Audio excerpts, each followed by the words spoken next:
Matthew 6:28. And why take ye thought for raiment? Consider the lilies of the field, how they grow. They toil not, neither do they spin. And yet I say unto you that even Solomon in all his glory was not arrayed like one of these. Wherefore, if God so clothe the grass of the field, which today is and tomorrow is cast into the oven, shall he not much more clothe you, O ye of little faith? Therefore take no thought, saying, what shall we eat? Or what shall we drink? Or wherewithal shall we be clothed? Surrender. This passage is about surrender. Many people think that this verse is about trusting God. While they are right, we never get to experience trusting God until we first surrender to Him. Let's not get our trust cart before our surrender horse. You see, you will never get to trust God until you're first willing to surrender your will to His. Surrender to let God do things His way always comes before trust. Often we have this idea that if we will surrender to God, that we will receive everything that we desire.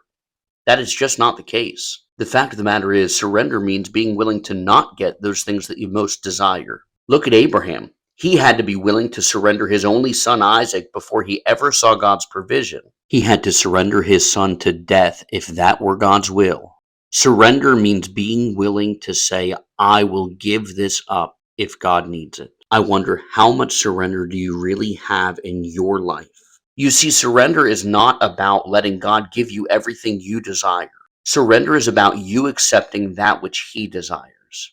If God chooses for you to be ill with sickness, will you surrender to Him and trust that His will is best, or will you fight Him? If God brings tragedy into your life, like the loss of a loved one or the loss of an opportunity, will you surrender to Him and trust that He knows what He's doing?